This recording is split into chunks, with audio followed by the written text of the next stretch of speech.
Welcome back to Market It with Atma, where we share the tips, tools, and strategies to help your business be successful. Today, we have on the show a very special guest, Miss Queen Kima. She is the owner and founder of Queendom Arts Consulting. Welcome, Kima. How are you? Thank you. Welcome. So what do you prefer to be called? Queen is fine. Queen or Kima or Queen Kima. Either combination. Great combinations, Thank by you. the way. I Thank love the you. Queen part. So tell our audience, you have a multifaceted skill set, right? Yes. What is your primary company now, and what encouraged you to start it? Thank you. So my primary company now, we are a fractional COO firm, and I just tell people that's a fancy way of saying we take the driver's seat in the COO of a business long enough to build systems that will help scale. Okay. And then we leave those business owners in a position to choose one of two continued paths, which is to work with us in a fractional capacity as like a white label back office, or for them to have training, onboarding, and we can actually acquire staffing for them and kind of like transition ourselves out over a set period of time, and then they can go be great. Wow, that's wonderful. So you kind of give them a structure to the onboarding and the offboarding so that they're not left kind of lost. Yes, correct. That's wonderful. So what inspired you to start this company? Yes, that is a great question. So we could spend 2 hours talking about that. Yes, but we can. The 30-second version is I always had a gift of helping people. I always had a passion to help people. I always had a passion to serve. And then I was always labeled as gifted, right? So things just kind of naturally come easy to me. And so I was like, okay, well, I think God did that on purpose. I think there's a reason that I'm good at so many things. And people, what are you not good at? And I'm like, math. I don't like math. I can count money. I can do percentages. I can make sure conversions. of those. But geometry, algebra, you're kind of out. Nope. Don't ask me to do any of that. I'm like, so don't worry. God definitely stopped pouring. Yes. So I don't have everything. But the culmination of my gift skills, my desires to help people kind of manifested itself through this business in about 2017, where I wanted to, because I grew up doing professional fine arts performance. And so I wanted to take the skills that I learned in business while I was in college and help other creatives be business owners. And so I was like, hey, because I had done it professionally, there were things that were the standard, the norm for me.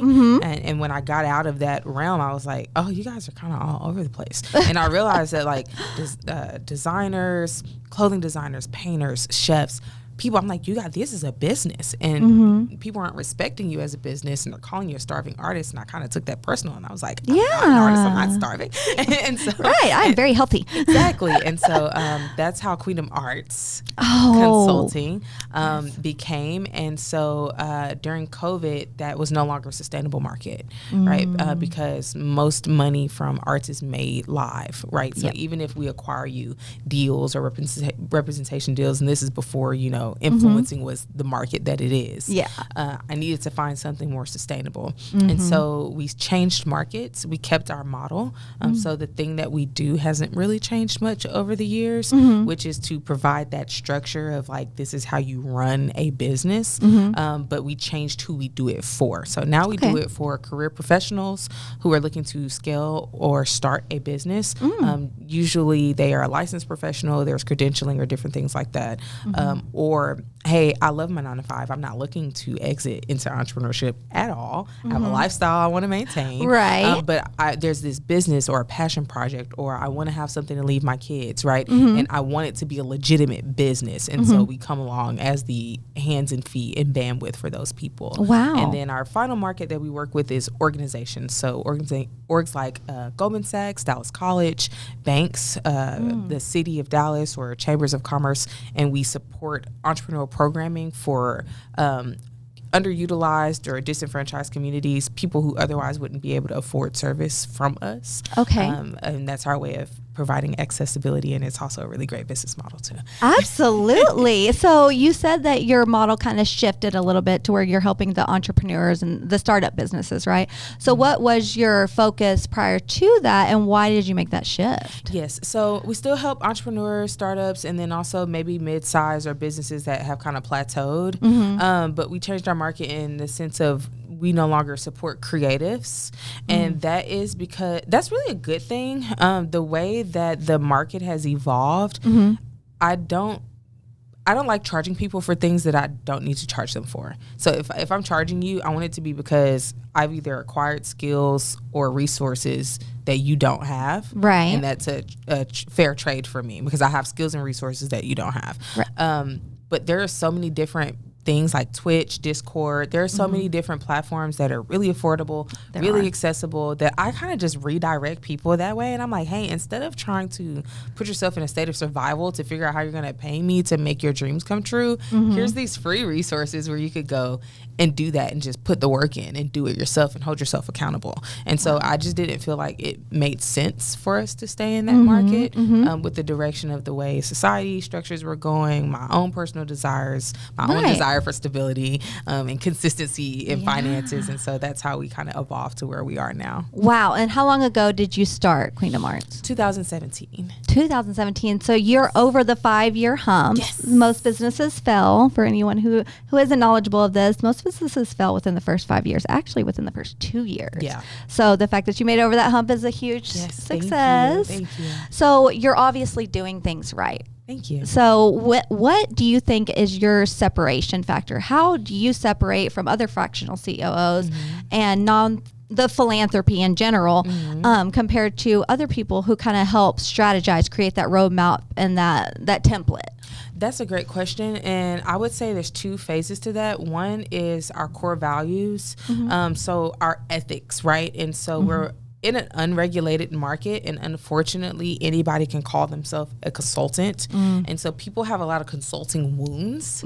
Absolutely. It's just like a bad banker, right? You get a bad taste in your mouth and what do you do? Exactly. And so the number one feedback that we get consistently across the board from partners to clients to people on our staff is how they feel and how they're treated. I just had a client tell us this morning, thank you for, keeping the energy high, keeping it consistent. They had a lot of different things going on in their personal life, and we were able to maintain momentum to where they don't feel like they wasted a very sizable amount of money that they've invested so far. Absolutely. Right. And so that giving people that feeling, it's not just the thing that we do. And I tell people anybody can write you a strategy, but we're going to write a strategy for your life. And we're not going to say, hey, I need you to get it together and fit in this box. We're going to say, let's build a box around you. Oh, I love that. What you already have going on, what your personal bandwidth is. And one of the questions that we ask in our needs assessment is, how do external relationships impact you in business?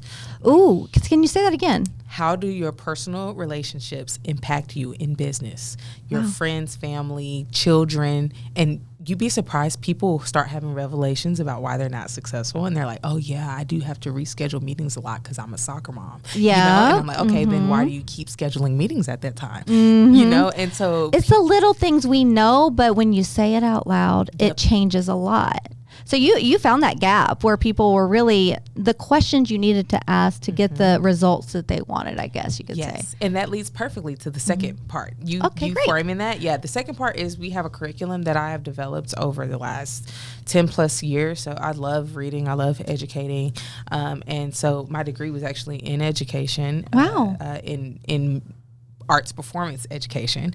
And so I try to observe and correct a lot. And so over time, I was like, okay, these are the common things that I see. And that has turned into an entire 6-stage development program that has curriculum attached. It has criteria for how to identify who falls within that and what type of resources they're likely to need as a business. And right now it's pretty fail-proof, which is solid. Wow. And, so much of our culture nowadays is so really emphasizing, I think the corporations are really emphasizing that work-life balance and that sense of relationship. Yes. Right? I mean, I absolutely hate it when I'm called a salesperson or I do not sell. I do not want to sell to you. I hate it when people sell to me, just so y'all know. But if you create a relationship with me, if you're actually interested in what I have to say and you don't waste my time or, the resources I have, it means so much. I am so committed to whether I can use their services or not, I'll pass it around, right? So do you feel like the ability to create relationships and fill in those gaps for you specifically is something you kind of naturally grew up knowing, or do you think it's a factor that a lot of business owners need to learn? That's a great question. I love your questions. I love that you enjoy them. I'm completely off script today. Yeah. But I mean, these are real questions that I think other business owners that, whether seasoned or not, they really need to know this, because at Advent Trinity, we kind of do the same model, but in terms of marketing, right? So I can promise you a lot and I can take a lot of money, but I can't tell whether or not it's going to come out good. So we take that away, right? And we do the build, launch, grow, scale methodology we talked about. But the most important part, I feel, is that discovery process. Yes. 100%. Ahead of time. We have to know who you are. If you know who you are, and if not, let's establish that before we decide to commit to anything. Yes, and that's what we do during our needs assessment. And we say, hey, are we a good fit? And we actually have a workflow in our back office model called Not a Good Fit.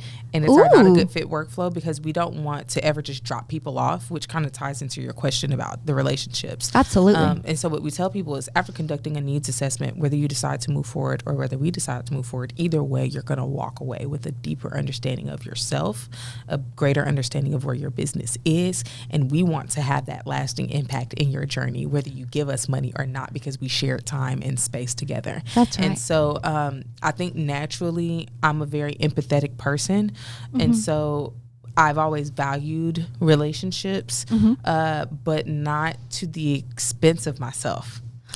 So has that always been, though? Yeah, is that something you had to learn? That's kind of like my nature. I could tell you a story about when I was in like middle school or something, my very first like friend girl like fallout situation, and two of my friends like cornered me on the bus. It's like 6 o'clock in the morning, and they're like, I don't even remember what they were saying. They probably had valid criticisms about something about my personality. Who knows? Right. But I just was not feeling it. And so we got off the bus and they're like, you didn't say anything. And I'm like, I didn't. What do you want me to say? I listened. Right.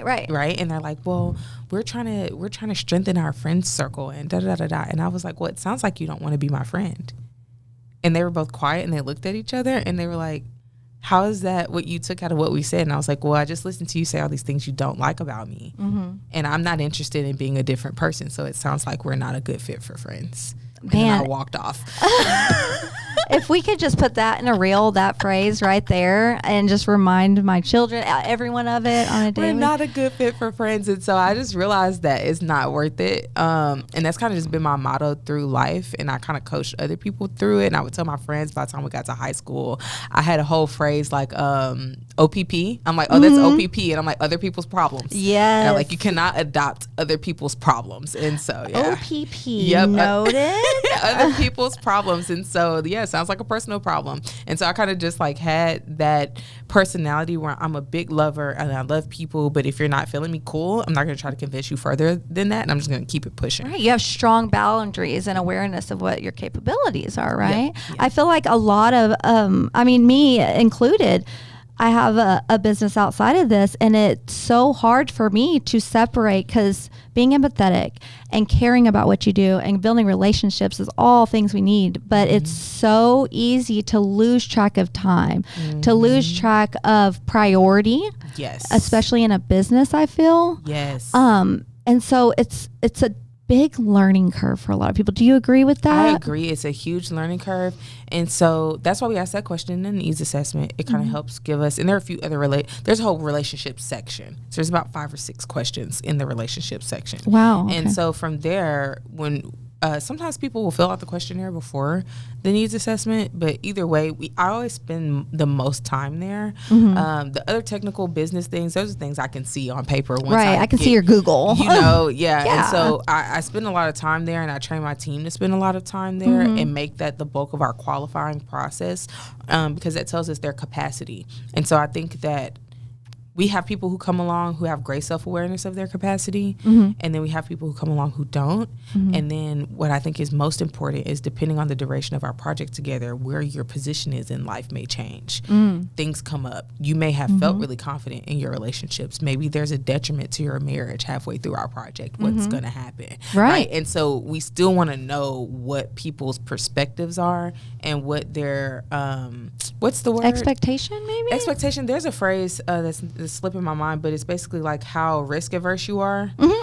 Your risk authority, or no, something like, you know what I'm talking about. Yeah. That thing. But people think about it for like money. but they don't think about it with relationships. And it's really the same thing psychologically, emotionally. It's the same thing. I have an ebook called The Psychology of Sales, and I talk about how buying is an emotional process. Everybody thinks that buying is logic. It's not. It's mostly emotional. And then in the intro of that book, I say, if you wake up tomorrow and there's money missing from your account that you didn't know was going to be gone, the first thing that happens is not a thought. It's a feeling. The very first thing, if you see a minus $6,000 that you weren't expecting, you're gonna feel something immediate. To my stomach. It's a feeling. It's not a logical so thing. True. And the opposite is the same. If you wake up tomorrow and there's $6,000 you weren't expecting to get, you're gonna feel.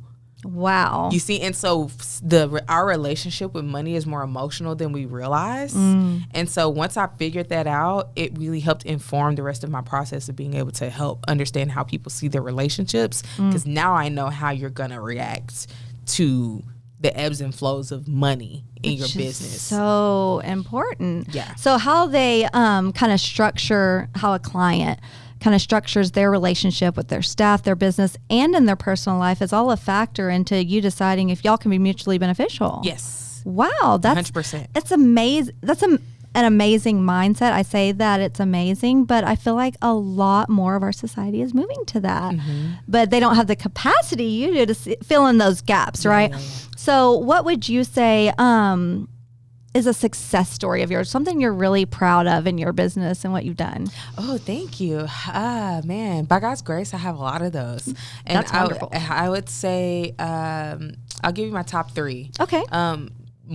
My first year of closing 5-figure deals in my business, which was 2021. Wow. In 2021, I closed my first 5-figure deal, and I was like, oh, that feels good. And I did a couple more times, and I was like, oh, I can do this.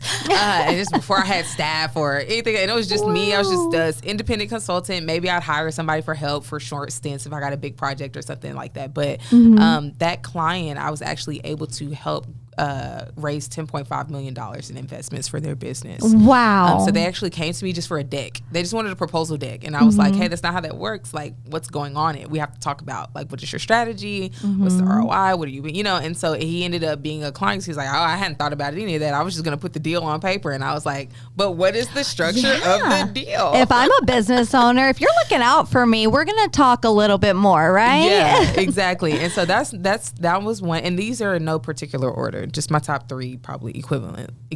Okay. I would say the second one is there's a nonprofit called Rebrand the Man, and they focus on mental health for men and in the belief that, mentally and emotionally strong men in communities make strong communities. Absolutely. Because mentally, emotionally damaged men are very detrimental to communities. And so there's a man, Coach Kyle, Jay Kyle, he's an author, super, super awesome guy. Yeah. We helped him from conception to now he is like partnered with NAMI. Wow. And so he has like these initiatives, these build outs and curriculum and these groups with men. And so being able to see like his heart, his idea go from the beginning, all the way to being a fully realized and functional nonprofit organization with great relationships, that's a huge win for us. So we love when people are able to go through the process from start to finish. And so it's a rare find, and so a huge gem. And then I'll say the last one would be our Dallas College project. So we were able to work with Dallas College for the Dallas College Venture Club, aka DCVC, which is a program for non-degree seeking community members. Okay. It's a pilot program that's happening right now at the Bill J. Priest Center in like the Cedars near downtown. Okay. And it's a co-working space. And the co-working space is designed to say, hey, the college is here. It's a resource center. So what, you're not pursuing a degree, come in and utilize this resource. And the objective is to get entrepreneur development. Wow. But they were having a difficult time deploying it. Right? They tried to launch it a couple times, and there was a lot of different co-working space. specifically? The whole concept. Oh, okay. So, okay. yeah. So the space itself would be used. Okay. But the concept of like the resource was falling flat. And so we came along, and once we did an audit, I was like, hey, what you think the problem is here is not actually the problem here. And there's a few other things that are going on. And so we ended up securing, first they laughed at first because they were like, oh, you're a small business and we're at Dallas College. And I was like, and so I was like consistent, you know? Yeah. And then we were able to successfully secure a 3-month contract. And then like 6 weeks in, they were like, can we file an extension? And I was like, yeah. And so we were able to have that project for a year. And so that's the video we use now in our proposal deck when we do consultations, is being able to show like, we have a video interview for our point of contact, Danica Hirschberger, who's the community manager there. She's giving her feedback of where we are. We're like halfway through. And then the other clips of the video are for towards the end. So you get to see kind of like the middle point of where she was after we kind of cleaned everything up and she's like, all right, so fingers crossed that it'll work this time. And then by the end of the video, it's like this huge successful event that we were able to throw. And yeah, we covered everything from data implementation to how their KPIs are recorded and performed. What does measurement look like? How do we actually quantify our objectives and then set strategies to accomplish them? What does that look like with relationships, down to helping write the job description for the persons who run it, which is important. And then train her like we talked about earlier. Yes. So they took that fork in the road, right? And so we were able to train and onboard and implement the model and then support her. And the event was her idea, which was great. And we came behind her, and it was a really awesome, really, you just really helped fun. emphasize that event. It was really awesome. That is a great, those are great success stories. And ideally, every business owner wants a success story like that. Yeah. And so you mentioned 2 things that we follow as well. One, the customer journey and your sales process. Yes. Whether you have one or not, do you feel like you have to have a customer journey process for your clients? 100,000%. That's actually a service. It's actually a startup service that we offer. So in our in our development services, there's a package specifically for that. That's how important it is. Wow. And so we're like, hey, it's just $1,000. We made it very affordable. We have Klarna. You can split it up. That's how important this is. I need you to do this first. Wow. This is one of the very first things that you need to do. And the reason is because, and I'll just give you a quick analogy. Sure. Would you get in a car with somebody if they didn't know where they were going? I mean, yeah, it depends. No, it does right? depend, because my coworkers do it a lot with me, and it's like, why do y'all keep doing this to yourself? But you're right. If I don't feel like you are knowledgeable about where we're going, yes. Do you know how to drive? Yes. Like, you see what I'm saying? And I come from a generation before GPS, so I feel like me getting in the car, like I feel like the younger generation, like, yeah, I get in the car, I'll just pull up share my location. I'm like, but when we were growing up, there was no sharing my location. I need the address. There was guys. I need the address. I need to know where I'm going. And so it's like, I'm not comfortable. You know, you remember being in high school with your friends, like, do you know where you're going? I had a Maps go in the car with me. Under the seat, just pull that thing out. So, yes, so how does that, to touch on that, the generations, right? I mean, every single decade, we're going to have different generations. Yes. How has your growth in your generation, not having cell phones and things like that, transitioned into business and throughout the years? And how do you think it's impacting our market right now? Oh, that's a beautiful question. I'll say for me, it helps me think long term, because I know how fast or slow things can work. Because I'm a big reader, my teachers used to always, like, I was that kid that came to school early and went late so I could sit in my teachers' classrooms and ask them questions. Because I'm like, the curriculum is boring, so I can tell you no more, and I want to know that other stuff. I'm sure they love it. They loved it. And so from there, I learned a lot about like the economy and stocks and all kinds of stuff that you wouldn't normally learn in high school, because my teachers were happy to share information with me. And you were enjoying hearing and receiving the information. Yes, and so I'm very grateful for that. And so from there, watching just kind of my love for data. I didn't know I had a love for data. I didn't know that's what it was. I didn't know how to describe it as that until I was in like college. But my love for like information and people and just kind of understanding how things work. I was that kid that took everything apart and tried to put it back together. All right, so how does this work? And so me figuring out, okay, people kind of work the same.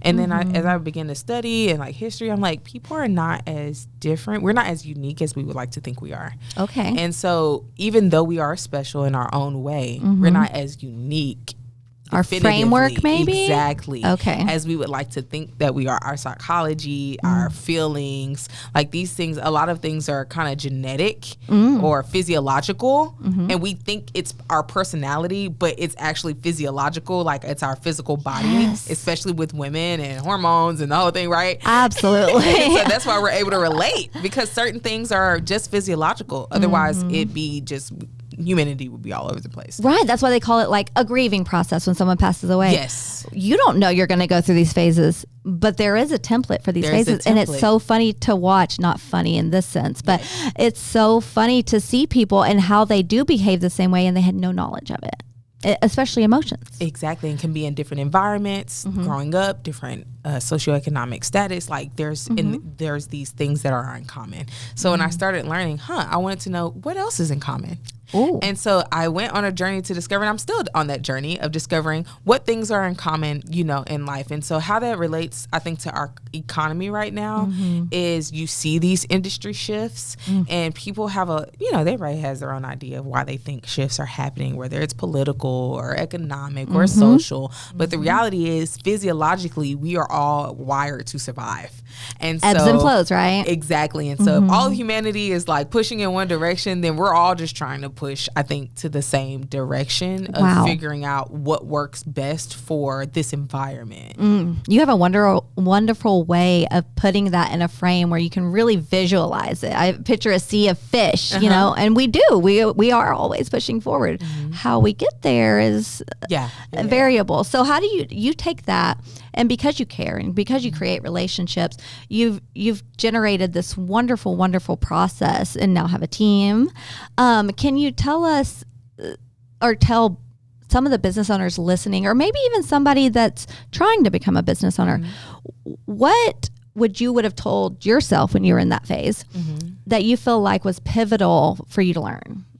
Write your processes down on paper. Not on the computer? On paper. Okay. Why is that? On paper. So like writing, there's a psychology to writing that you don't get out of typing. It's a phenomenon between like tactile, doing the actual motions of creating the words and your thoughts. It forces your brain to focus on what's most important. Because when you're typing, think about how many times you've wandered off while you're typing. I think my kids have a picture of me sleeping while I'm typing what they're saying, and my eyes are closed. You see? So it's something, because it's mechanical, we can do it unconsciously without actually being intentional. Wow. But when you write, if you fall asleep while you're writing, you can see it's a straight line. It flatlines. Yes. It's gone. The words are gone with your sleep, right? Absolutely. And so writing helps your brain centralize and focus and prioritize its thoughts. So you're going to be more clear. You're going to also think about things that are more relevant, right? Because think about how grocery list, your mom, right? Yes. So I think if you have to jot down your grocery list, you're going to think, I also need, right? But that doesn't happen if you're typing. You're just I just need. True. But when I type my grocery list on my reminders, 10 times out of 10, I'm going to remember something else when I get to the store. I'm like, oh, dang, I forgot to put. But when I jot it down and I write it, I'm like, oh, I also need, and I also need, and I also need. Wow, that's profound, because I just got done telling you right before we got on the call. It was amazing how you could multitask. You were reading something and you were able to hear what I was saying. And that's hard for a lot of people to do. I would not suggest that. Yeah, don't do it. By the way. But I was so impressed. You just told me and framed it in a way where I noticed that I'm doing those things naturally. So I would have never understood that had you not kind of framed it in that way. And I feel like that's what separates you. Thank you. Do you feel like you have that ability to see what others don't in your line of business? Yes, I think a lot of it is God-given discernment. And I remember I was on a bank call one time and a guy asked me, how'd you come up with this? And I was like, prayer and fasting. And he was like, what? He looked at me so caught him off guard. He was so caught off guard. I was like, well, yeah. And I was like, that's my answer. I'm not going to lie to you. I'm not going to make something else up to make you feel more comfortable, but it would be a lie. So that's the truth and the reality of it. And so I thank God all the time for giving me the mind that I have, giving me the heart that I have towards people and being ethical and honest. And so, yeah, I do think I have that ability, but I think what's more important is the fact that I like to teach other people. I don't want to harbor my abilities to myself, to elevate myself, but I accept elevation so that I can share information like this, right? Yes. And then people can share the information and so on and so forth. Because a lot of the knowledge I have came from someone else that I listened to. Right. And then I read and then I learned more. And so it kind of just creates that cycle of learning, which is actually one of our core values. Our last core value is love conditionally. And if everyone is giving, then no one has need. And so if we're constantly giving information, then it naturally manifests back to you, right? Exactly. That's wonderful. So what are your core values? You'd mentioned them earlier. Yes. Honesty, always be impeccable with your word. Transparency, it creates room for growth. Growth being a mindset that is more, it's that one. I want to pause on that one real quick because everybody's like, oh, growth, impact. It's like, no, it's more of a mindset than it is action, right? Because to grow, you have to decide that you're going to do it. Otherwise, when things come up, you will choose not to do it. And now you're not growing. So are you actually, right? So that's the whole thing. We can have a whole nother No, people say it all the time though. But it, at the end of the day, you can say you want to grow, but the actionable steps are so very different. And the willingness to learn. Yep. And that's that decision part because you have to decide, like, I'm going to do what's required, whether it's learning something new, spending more time, taking longer than I thought it was going to take, you know, and like, oh, I thought I was going to do this in a year and it looks like it's going to take 5 years. And you just that commitment. Right. So honesty, transparency, growth, wealth. Wealth being wisdom. I love that. Yes. The wealth being wisdom is very different than what you would normally think would come from that. Yeah. Just like this whole conversation and you know, your feedback to me about myself, that's wisdom, right? And it's my pursuit of wisdom, me choosing to pursue wisdom above anything else is going to automatically trickle over to everything else. Yes. And that's the scripture actually, and all that get understanding, right? So if you're seeking to understand, then you'll know. And then last is love. So honesty, transparency, growth, wealth, and love. And what encouraged you to create those core values specifically? I mean, your definitions and the reason behind it is obvious, but what caused you to really want those and embody those? My own journey with instability. My own journey of being kind of almost frivolous. I think I was like in my 20s, I was very kind of just like we all were with the wind. Yes. But when I got closer to, I tell people when I turned 25, I had a quarter life crisis. And I love it. Okay, quarter life crisis. I had a quarter life crisis at 25, and I was like, what am I doing with my life, and where I thought I was going to be versus where I was. And I didn't actually complete my degree at Baylor. I was almost done. My family's like, what the heck, you're so close. And so I needed like 60 something hours pressure. Or something, just the pressure. And it was just so many different things. And I didn't feel like I really knew who I was. And I felt like my identity was culminated of people's observations of me. And because me being very outgoing and, you know, and intelligent and things like that, those things, I didn't feel good making those things the foundation of my identity. And so when you transitioned to this business specifically and you created these core values, those were the specific things that you kind of learned from when you were going through those phases? Yeah, that's what. So I took out of that season of my life, going through that process of who am I, and taking time to really learn and discover that. And I was like, okay, what are my pillar values? So the company core values are my core values. So those are just my core values of who I want to be as a person, and my mission in life to impact positively. So I'm like, okay, well, if it's a good formula, it's a good formula. So let's just repeat it over Absolutely. here. Don't change what works already, right? Yeah. And another, I'm pretty sure it's a scripture. I say it so much, it might as well just be my quote. But it's slow to speak and quick to listen. Yes. I try to remind myself of that all the time because it's amazing what you'll learn if you just stop to listen to what people have to say.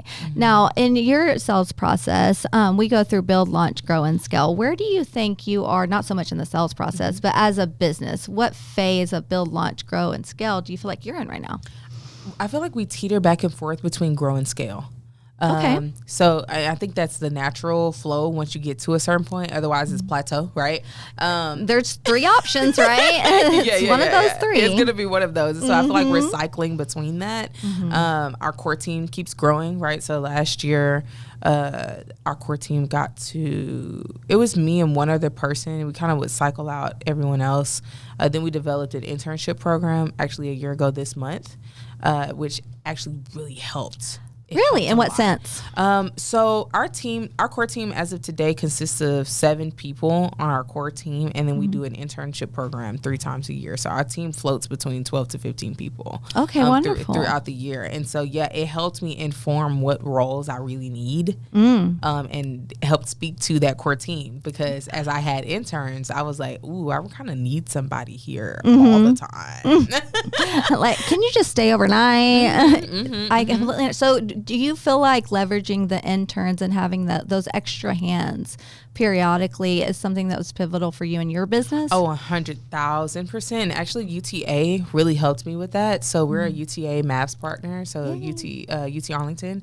And so they have a lot of programs for development. So I always recommend, so that's a plug, shameless plug. Yes. UTA, become a UTA Mavericks Edge partner. They accept businesses from idea stage all the way to huge corporations, and you get to intermingle in those environments. Wow. It's really, really impactful, and they support you in developing your internship relationship with colleges. Wow. And so since I didn't have to focus on the relationship part, it allowed our team to focus on, okay, well, how are we utilizing this relationship? The process and all that. Because usually it's like, okay, well, we got to get in there. And how do we access? And when access is no longer a focus, you can actually create strategy. And so that's kind of how that happened. Yes, you made that sound very easy, but there was like 4 steps in there that are like mountains instead of rocks to climb over, 100%. Right? So you had the relationship portion down, and that's something you can't teach as well as you can teach other things, right? The analytical side. Yeah. So that took a huge chunk out of what you had to kind of work through. Yes. But strategy, process, and really getting your clientele to that next phase, the build, launch, grow, scale phase, because you want to see that, right? Like you said, like that's the reason you got into this. And there's so many business owners I talk to on a regular basis, and they are very arts creative minds. They have wonderful ideas that can make money, but they have a hard time having that structure that you're talking about. And we call it dropping the ball at execution in our office. I like that. What caused you to create that line, at execution, dropping the ball at execution? Because observation. Same. Remember I told you like observations and me just like getting understanding. I was like, people just drop the ball at execution. Like they're great at planning. They have great ideas. They're very creative. And it's just like, okay, well, what's the reason you're not following through? Right. And this is where the ball is being dropped. And so that's where we come in. And that's our motto is listen well, serve well, be the bridge. Oh, I love that motto. I feel like it's very important, since you've mentioned the core values and the motto, that each business, I think that's the starting point in really understanding what you're doing in your business. Are you really aligned? What's the culture? Yes. And so let's talk about that for a minute. From hiring to onboarding new clients, what culture do you have your staff embody? Do you want them to embody the same culture, the same core values? And in that sense, do you inform your clients or your prospective clients on what your culture is and what you'll abide by ahead of time? Yes, both of those. So we do both. And during our employee onboarding or our team onboarding, we go over it. We go over it in interviews also to make sure that people know what the culture is, to make sure that it's a fit for them. Like maybe it's too soft or emotional for you. I mean, we're our business. Like it's a high-paced environment, fast-paced environment. But does this work for you? Are you committed to pursuing these things? Because if you're not, long story short, I tell people if you're just coming here for a check, it's not a good fit. You have to be committed to become a better version of yourself, because that's what we're doing here. I don't want the only thing you gain out of working for me to be that you made more money. I want you to say that you walked away a better version of yourself. I've been blessed and fortunate to have those kinds of experiences. So I want to create that experience for other people. I went to Baylor. Baylor gave me huge experiences. I know what I do now because I went to Baylor. Wow. Right? And so being able to say, okay, well, now I know that culture, and that's the culture that helped me be successful. I want to emulate that culture in my own way in our business. And then we do the same thing with our clients during the consultation process. We lead with like, hey, we've been talking a lot about you because we want to make sure that we're not wasting your time. Absolutely. But now let's take a step back and let you learn more about us. And then we bring them in, and that's when we bring them into the fold of our culture and let them know what to expect. And I've learned to do it consistently. What do you mean by consistently? So I used to only do it in the beginning. And then, I think it was in like... With a specific client or with all of your clients? With all of our clients. Okay. I would just talk about the culture of working with us in the beginning of the process. That first like call kind of... Yeah, like a checklist. Like, and then it was gone. Like, because the sales process, introduction, check. And you go over all the other information in between and it's lost. Okay. And then there would be a degrade. I lost a lot of money in 2023. Yes, I lost a lot of money in 2023, and I was like... After COVID. Okay. And I was like, what's happening here? Like, my contracts kind of like fell apart, and I was like, where did the momentum go? Right. Because it wasn't anything that I did. So your onboarding process, you said you hit that hump at 2023, yes. right? Okay, yes. So tell me more about that and how you recognized it and how you adjusted. Yeah, so I was like, man, are people not buying into the value?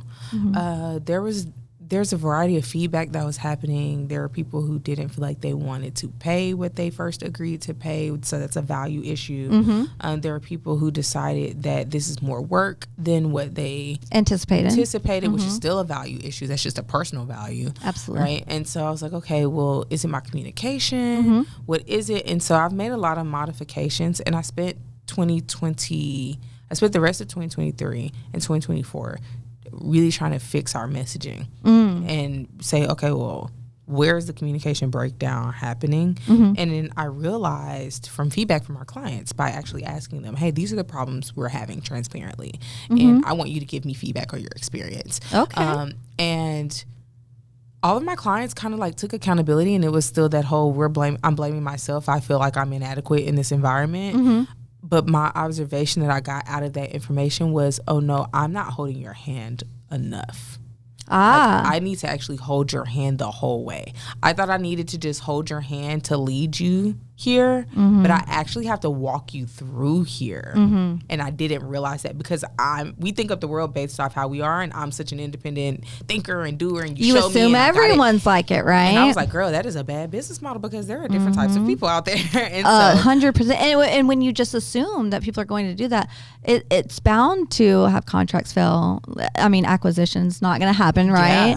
Yeah. So how did you really hone in on what your pain point was? You mentioned that you used to say your core values in the very beginning.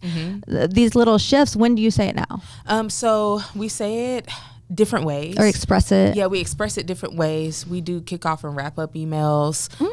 So every Monday and Friday, our clients get an email. There's like an inspirational quote in the beginning. It's always relevant to their project. So it's not like, oh, here's a random quote. And I just feel like, so our team actually is really intentional about it. They take their time. They take passion in it. Our team, like our project manager, he'll call me. He's like, hey, I was thinking about this for the quote for today, but I don't know if it makes sense. And so it's not like, oh, I'm just Google searching something and dropping your email. Or AI is writing it, or chat GPT. Exactly. I'm thinking about how is this going to impact and inform your project so I can keep your mindset in the right space throughout this process.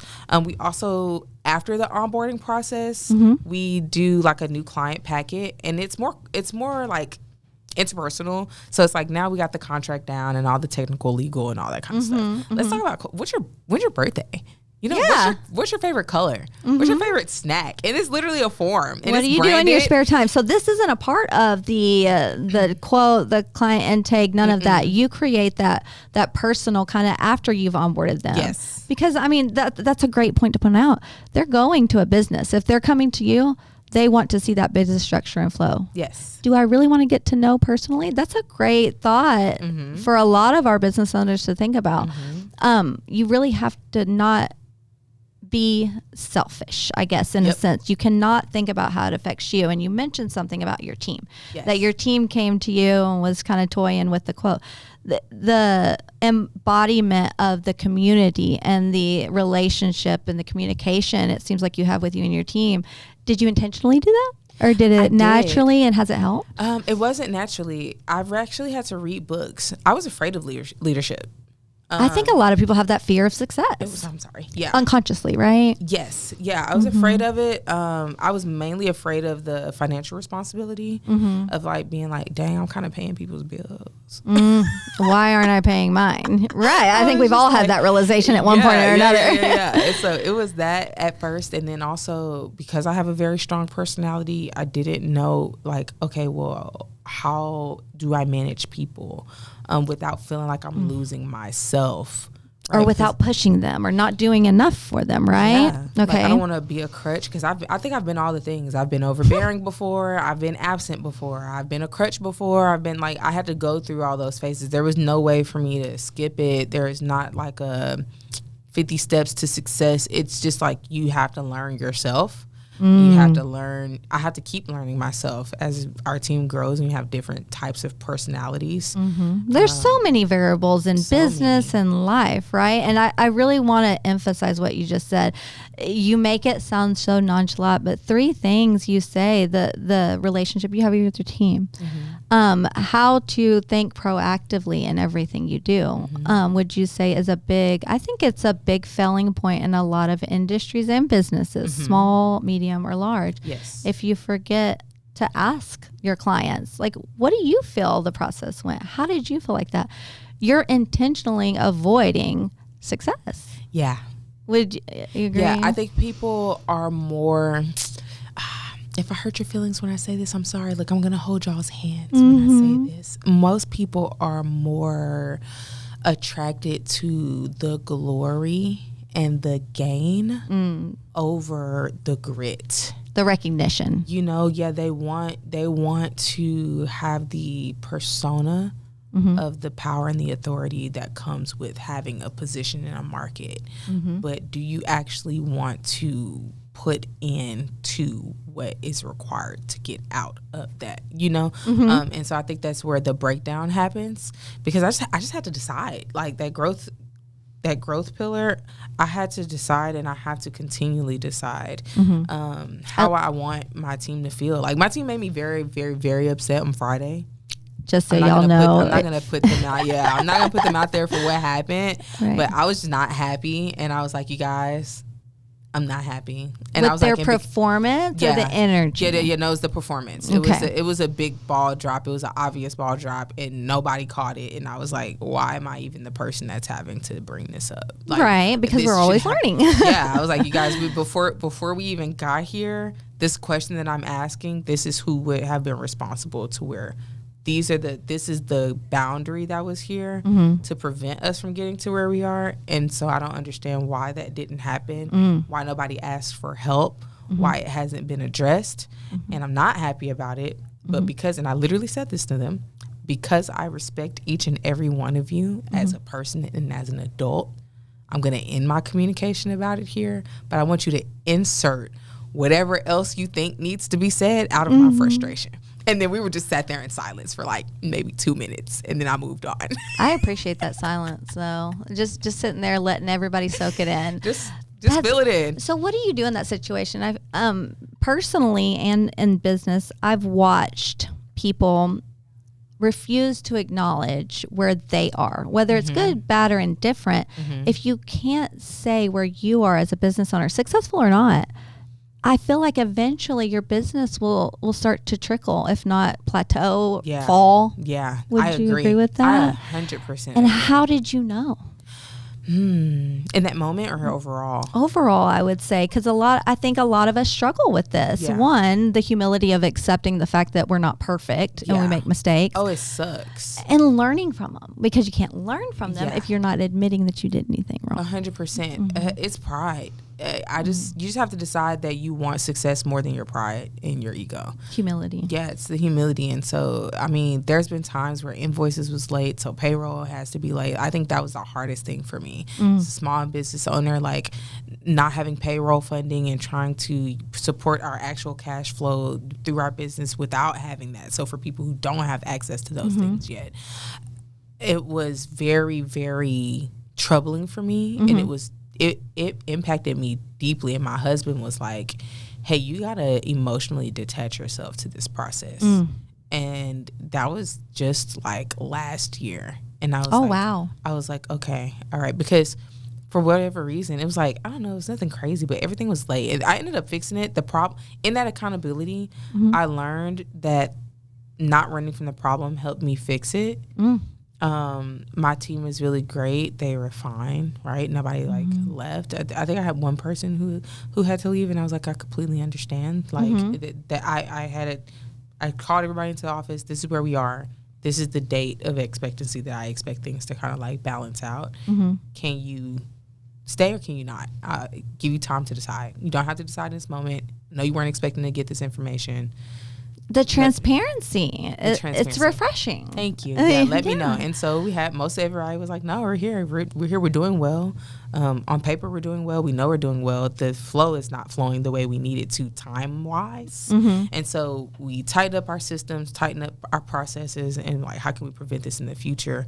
Turns out like the way I was doing accounts receiving is all wrong. I'm not an accountant at all. And so I needed to change the way that my bookkeeping was being done in relationship to like dates and time, and give myself enough window between the expected pay date, the pay date, the maturation rate of my clients, and then payroll. And it was just your ROI and your costs. It was a lot. It was a lot. And I was like, okay, we're growing. And so what I was doing before doesn't work anymore.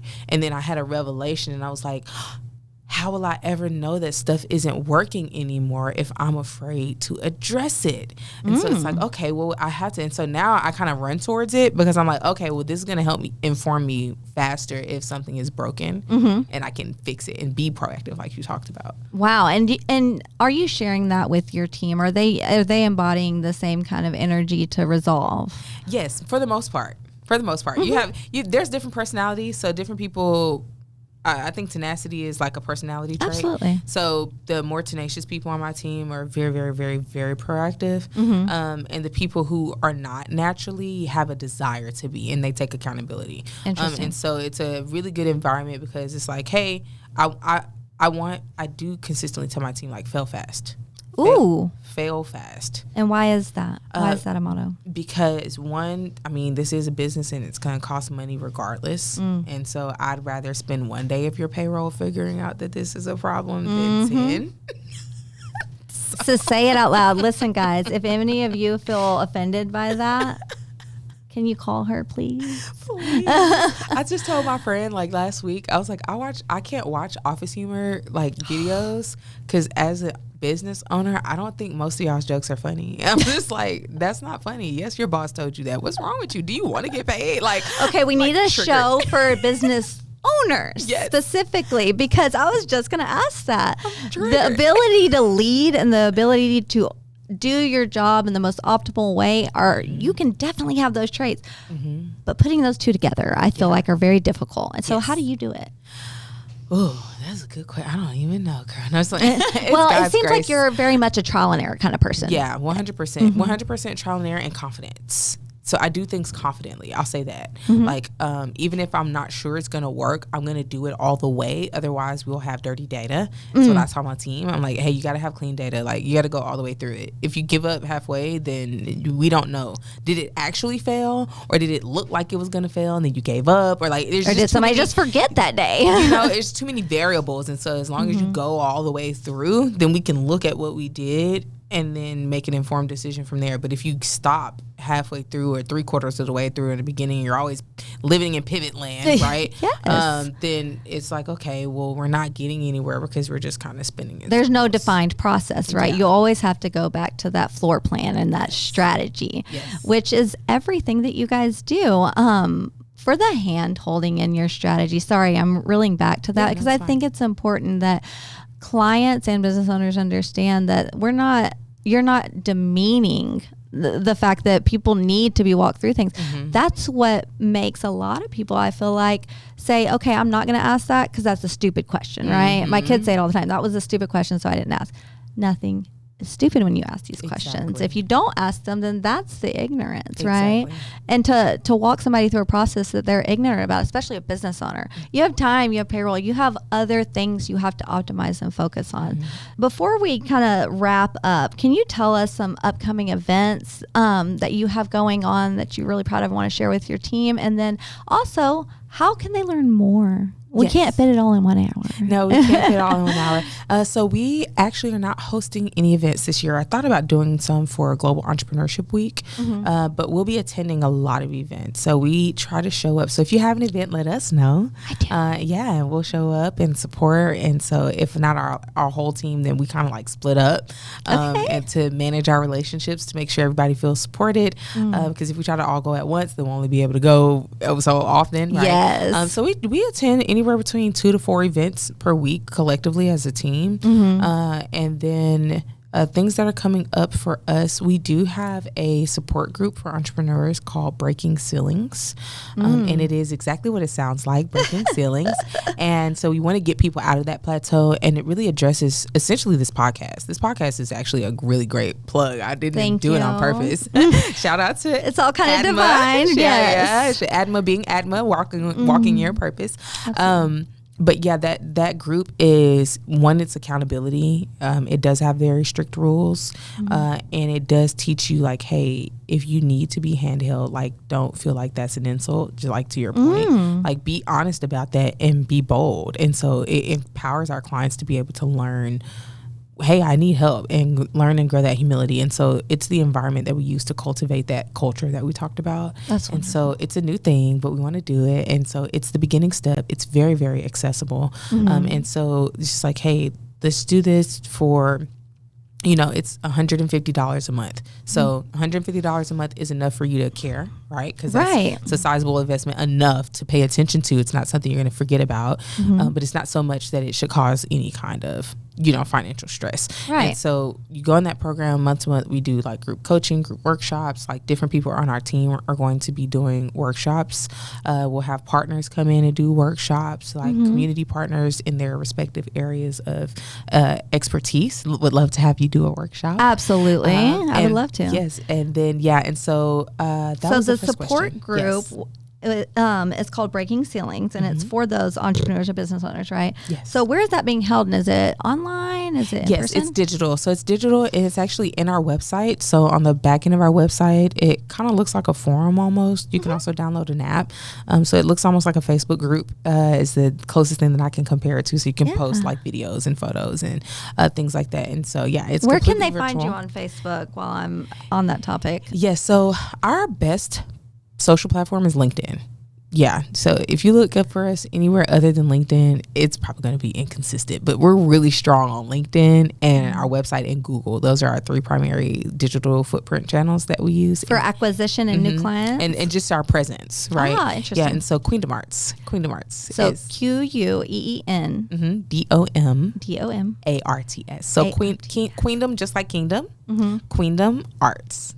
At queendomarts.com. That's right. And then on everything, it's consistent across the board. So wonderful. All of our platforms are the same. You don't have to try to memorize different versions or iterations of them. They're all the same.